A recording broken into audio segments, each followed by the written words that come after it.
ये है अमरीश बैरागी चैनल, सोनपुर सबलपुर।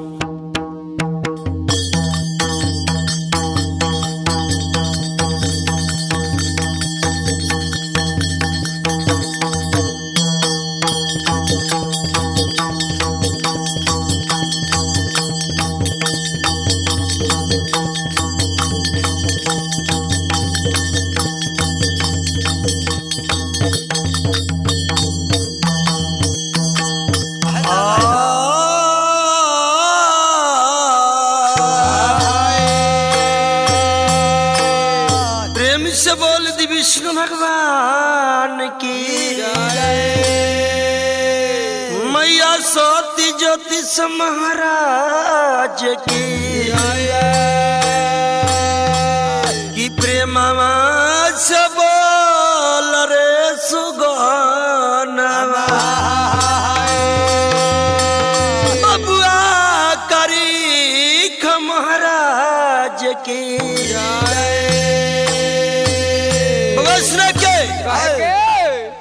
हमने के हिंदू धर्म में कोई भी मंगल काज होखेला तो सबसे पहले किनकर पूजाई होखेला? देवता के सुरवाला बाबा के। सुरवाला बाबा से भक्त कैसे कहले कि जय गणेश मंगल करना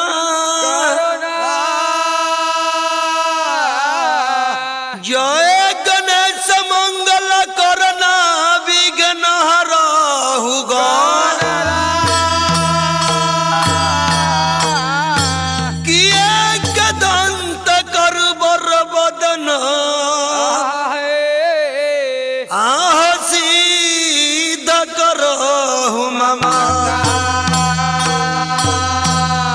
सीधा करहु मम का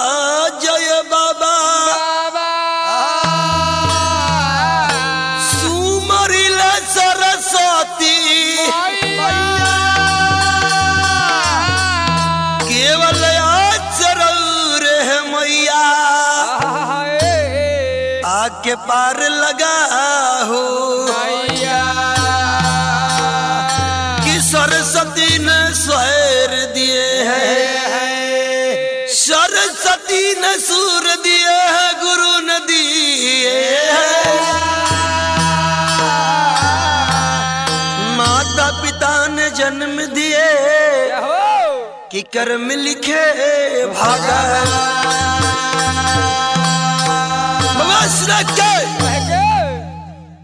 बाबा ज्योतिष महाराज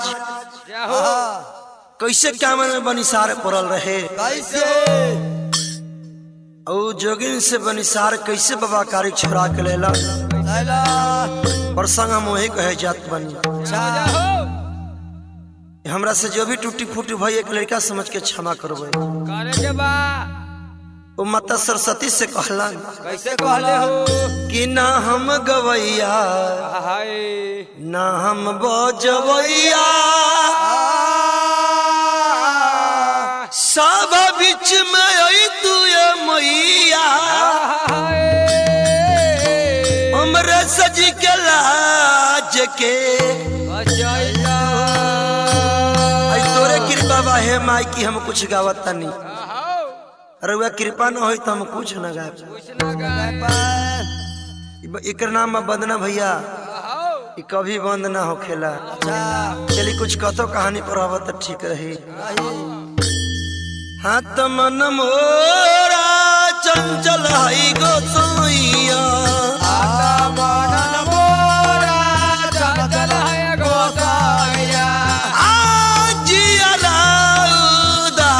लगई बाबा हो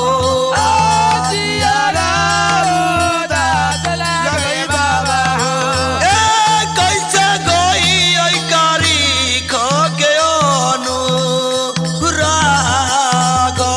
हो कैसे गई कारी खो के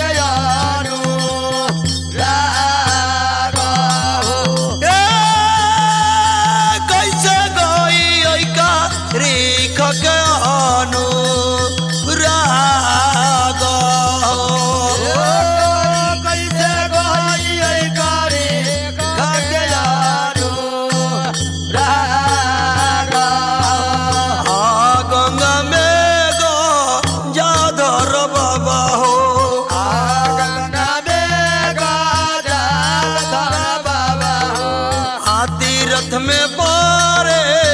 या गो गोसैया हो तीरथ पारे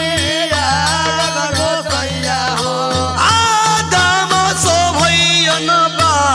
बहबैजू नाथ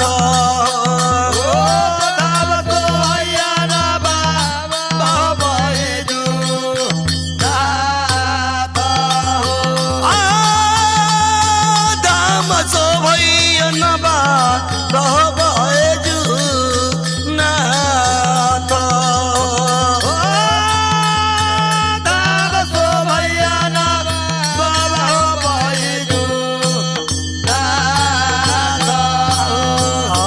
गौरा के पति बाबा रहलन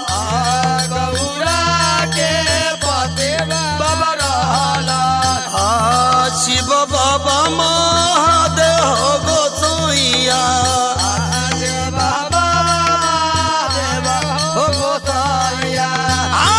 सीतापति रहैया भगवान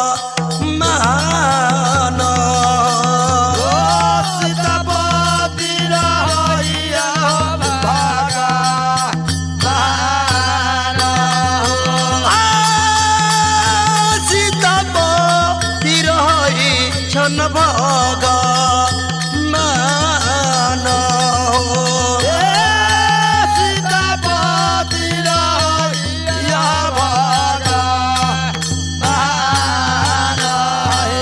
आई हवा के बतिया बाबू भैया हो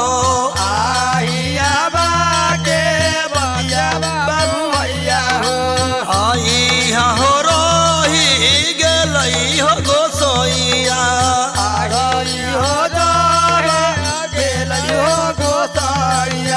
आयो बसु न कारी ख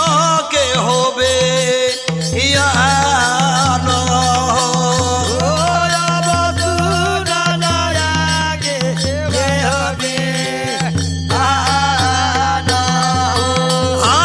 आयो बसु न कारी ख के भैया बे या न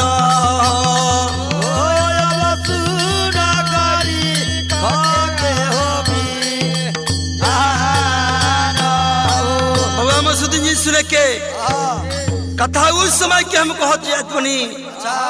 जोन समय में बउआ कारिखे महाराज 80 मन के गुल्ली 84 मन के टार लेके मुरलिया मैदान में खेले गेलन सब लड़का बाबू बाबू कहत रहे लेकिन इनकर पिता कहाँ चल गए रहे बाबा कारिखे महाराज के कोई पता न रहे 700 बउआ चरवाहा के वो कन्हा सरदार रहे वो बोल से कुबोल बोलत रहे मुरलिया मैदान में वो लड़का कहत रहे कि जेकर पिता 12 बरस से कामरे में बनिसार पड़ल है ओकर बेटा केता बलवान है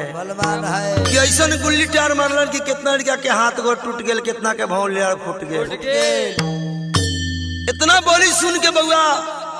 कारिखे महाराज मुरलिया मैदान से घरे अबै छन कहतर माई सती से हे माई सती हमरा पिता के तू उपदेश बताव सब लड़का अपन पिता के बाबू बाबू कहैया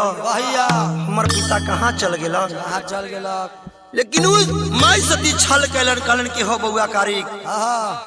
तोरा जन्म से पहले तोहर पिता मर गेलन सब काम क्रियाक्रम हम घाट पर कर देली लेकिन बउआ से कितनो छल करे छलन कि बउआ अपने छली देवता कहलन कि ना हमर पिता है तू बताव कि हमर पिता कहाँ चल गेलन कहलन कि हो बउआ और पिता के सहरा हम वही गंगा घाट में जरा के चल कहलन कि तू हमरा से छल करे छा तोरो से हम छल करवा हम बउआ कारिखे महाराज माई सती से कैसे छल करे छन कैसे पिता के हाल भेद मान जाने छन प्रेम से बोल दी मैया सरस्वती की प्रेम से बोली विष्णु भगवान की बउआ माई सती से छल करके बाबा कारिखे महाराज कैसे कहे छन हाथ जियवा में लाग गेलै मैया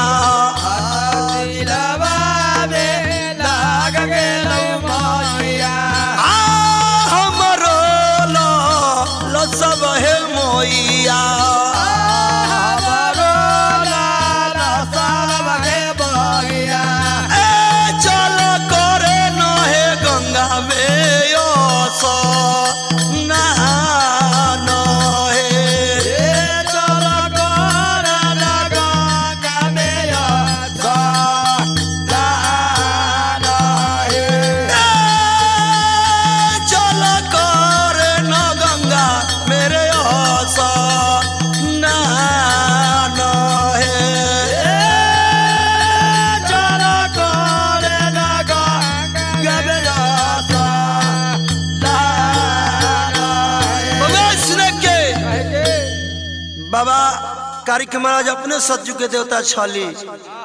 12 बरस आगे 12 बरस पीछे के हाल जाने छन। जब माई सती छल कर दिलन कि तोहर पिता तोरा जन्म से पहले मर गए तो कहलन कि चले है माई बेटा कि हमरा दिल में एगो ललसा लगल चले माई बेटा ही गंगा में स्नान करवाई। माई सती से बउआ कहे छन कारिक महाराज की कहे छन हाथ गंगा तो ने हाय भइए मैया गंगा तो ने हाय भइया आ पीपर पाना दीतवा बोलाए भाई पीपर पाना देतवा बोलाए भाई आ कर ले बहिन क्रिया करम है या जा है कर ले बिना किया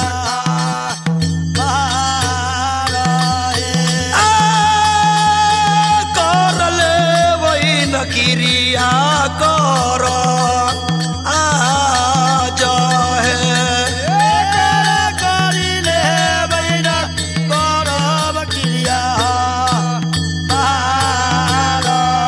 कलन की है माई सती हमरा दिल में ललसा लगल चला माई बेटा मिल के दोनों माई बेटा है कमला में गंगा में दोनों माई बेटा स्नान करवाई। गंगा जी में अपन पिता के क्रियाक्रम वही घाट पर कर लेबै। छल करे छन बाबा कारिक जब माई छल करलन तो बउओ कारिक छल करे छन। छल से बुला के माई सती से गंगा घाट पर ले गलन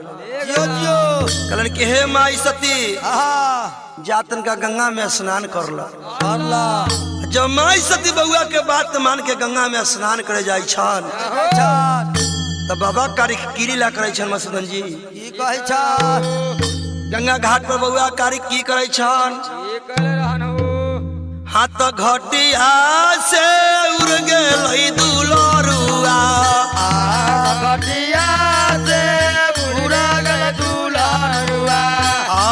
घटिया से उड़ गेल बाबा कारिक बाबा कारिक आ गंगा के बीचे धार में दुलरुआ गंगा के पीछे धारा में दुलारुआ उड़ गेल बाबा न गंगा के बीचे धार हो उड़ गेल बाबा ना गंगा के पीछे धारा उड़ गेल बउआ न गंगा के बीचे धार हो उड़ गेल बाबा ना गंगा के पीछे धारा बउआ सुन के जब माई सती के बउआ कहलन कि जा है माई स्नान करके आव तब तक बउआ कारिक महाराज घाट से उड़ गेलन आ जाके बीच गंगा के धार में कूद गेलन। जब बीच गंगा धार में कूद गेलन तब माई सती देखै छन कि बउआ हमर डूबे लगल। माई सती गंगा में जाके अचरा में बउआ के छान लेलन। अचरा में छान के किनारा पर ले एलन। जब किनारा पर ले गएलन तो बउआ कहे छन माई सती से कि हे माई सती इ गंगा के धार किनार में तू हा अब झूठ मत बोली माई सती से बउआ कहे छन अत सत जुग के दोता रहियै मैया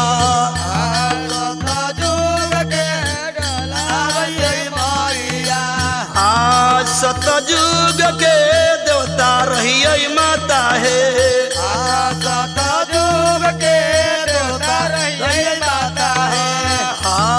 छल जब करब हे मैया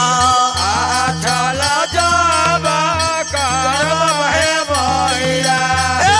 भारी होए तो करो टिन होय राधा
संग में मूला कहता करले बहिना पिता सगने मोला गाता है। बउआ सुने के वही गंगा तीर में गंगा के धार में अच्छा माई सती के अचरा में से बउआ कारी कहै छन की कहै छन कि सतयुग के देवता ही हो माता माता अखनी भी गंगा धार में तू हमरा से छल करबा अच्छा करोटिन तोरा चढ़ जतो अपराध अपराध जल्दी बताओ कि हमर पिता कहाँ है हाँ हमरा दिल में लखनी लालसा लगल है लागल है पिता के हमरा उपदेश बताओ हम जाके पिता से कर लेबे मुलाकात माई सती बउआ के बोले सुनै छन माई सती तरा के दैया सुनला हो बउआ कारी कितनी दिल धर्म के माई सती गंगा घाट पर बउआ कारी से की कहै छन हाथ तोहरे जन्म से हो दुलरुआ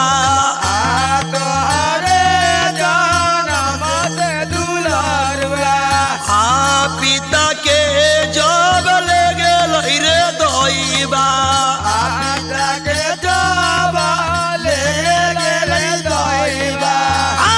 जोगिन ले गेल कमरुआ में बनी सारो हो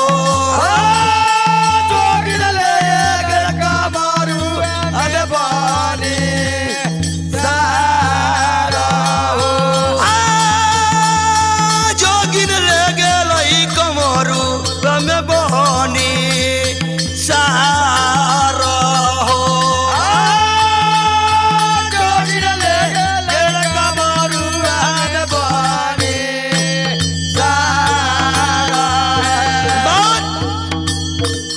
इतना बोली सुनै छन बउआ से कहै छन माई सती कि तोरा जन्म से पहले हो बउआ कारिक महाराज तोहर पिता के जोगिन कामरू में बनिसार ले गेलो बनिसार के बात सुन के बउआ कारिक महाराज के तरफ लीलार पर चढ़ जाइया अब माई सती से कहै छन कि जल्दी तू राज परौली माई सती से बउआ कैसे कहै छन आत जल्दी से चलन हे मोइया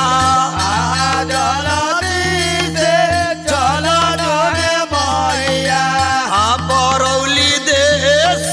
राज में मोइया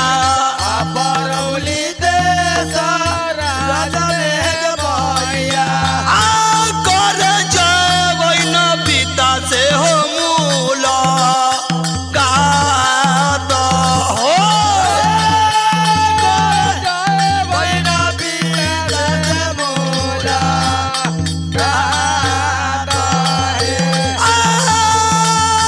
कर जबै न पिता से मूला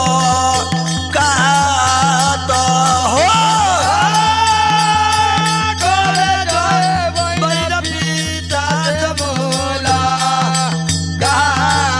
बउआ सुने के माई सती से बउआ कारी कलन की जल्दी कमला किनार से घरे चला हमरा दिल न मानै छ दिल में हमरा ललसा लग गेला अब हम पिता से करे मुलाकात जेबे करबो कमला किनार से माई बेटा दोनों घर चलबै छन आ घरे आके माई सती से बउआ कारी की कहै छन बोले बोले छन बउआ कारी की तरह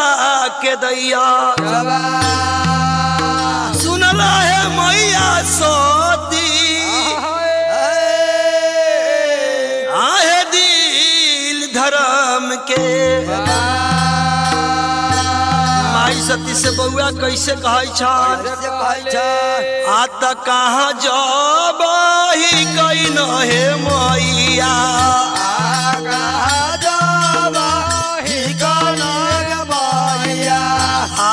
पिता बाला रे मले घोरावा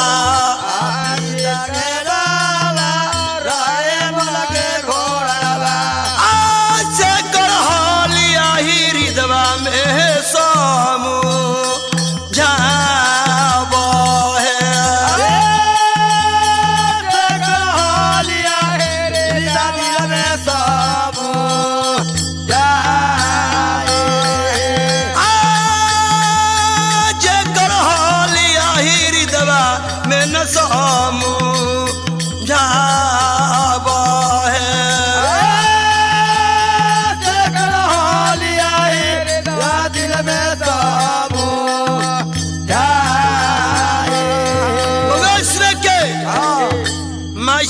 सुमरन बोल बोल के बउआ कारी कहे छन कहे छन कि जल्दी बतावा है माई सती कि जोन हमर पिता उरैमल घोड़ा पर चढ़त रहे उरैमल बेछेरा कहाँ है जल्दी से तू ओकर हाल बतावा इतना बोली सुनै छन माई सती तेरा के दई छन सुनल है बउआ कारिक तनी दिल प्रेम के हाथ घोरा घोरा सर में दुलरुआ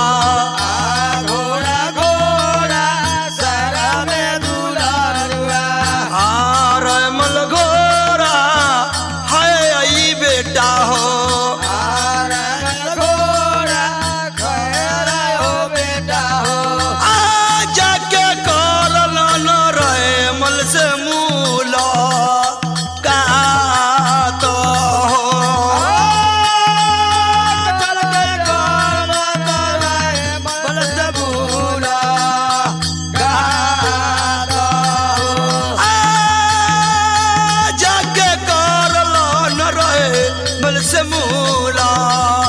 गाता हो चल के गोल मन से मूला गाता हो माई सती बउआ कारिक से कहलन कथा मसूदन जी सतयुग के है रमल बेछरा घोड़ा रहे ओकरा में पंख लगल रहे उस सतयुग में बुआ पंख से उड़त रहे कलयुग में ऐसा घोड़ा ना बा देखे नु पैर से उड़ेला अभी पैर से चलेला उस सतयुग समय में रमल घोड़ा आकाश में उड़त रहे बउआ कलन की घोड़ा गोरसार में रमल बांधल है जल्दी जाके मुलाकात बउआ कारिक महाराज माई सती के बोल सुन के घड़ी पलक में घोड़ा घोड़सार रमल के दुआरी पर पहुंच जाइया जब रमल घोड़ा बछेरा बउआ कारिक के देखै छन बोल छन रमल तरा के दैया त कहाँ तो घर हो लोरी कावा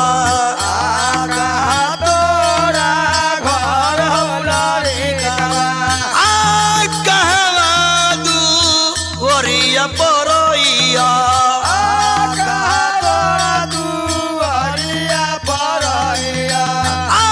केकरा को कमे न बेटा ले लो तारो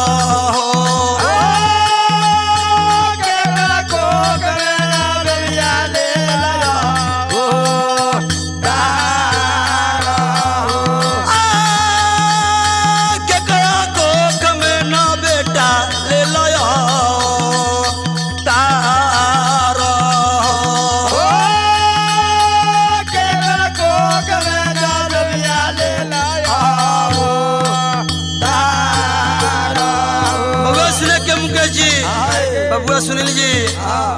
रमल बेछेरा घोड़ा अच्छा बाबा कारिक से पूछ बैठलन कि कहाँ तोर घर कहाँ दुआरी केकरा कोख से बेटा तू जन्म उतार ले लहा इतना बोल सुनै छन बाबा तरा के दैया सुन लहे रमल घोड़ा तनि दिल प्रेम के हाथ हमर घर पर गे रोए माल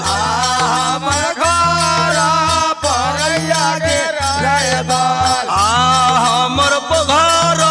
पर रमल घोड़ा है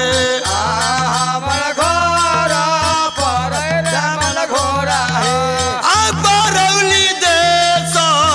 राज में बछेरावा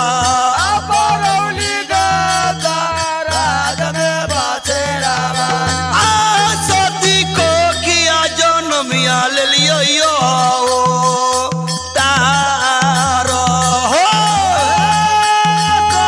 को कमे जाल मिया ले लिया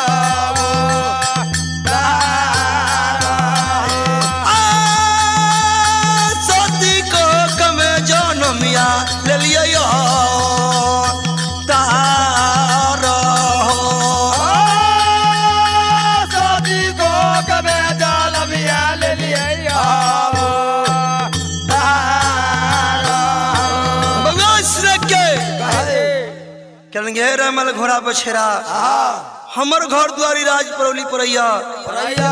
सती कोख में हम जन्म अवतार ले लिहा बाबा कारिक हमारा रमल घोड़ा से कहला इतना बोल सुनई छन रमल घोड़ा तरा के दैया अरे कि हे रमल घोड़ा हम पिता के उपदेश में निकल लिहा तो हमरा जोरे संग में चला इतना बोल सुनई छन रमल घोड़ा बउआ कारिक महाराज से की कहै छ हाथ बार तब ऋषवा से रमल बउआ सुने के ई रमल घोड़ा से बउआ कारिक महाराज कहै छन हाथ बार तब ऋष से रमल घोड़ा है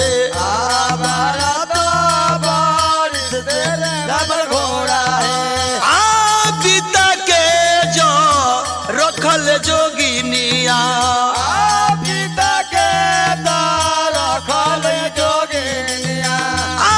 जोगिन रखल कमरुआ में हो बनी सारा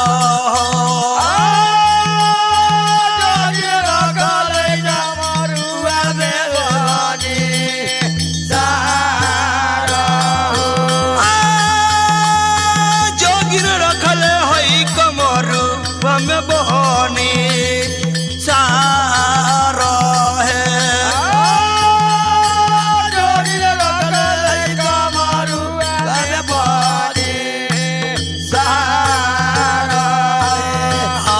जतरा तो करल रमल है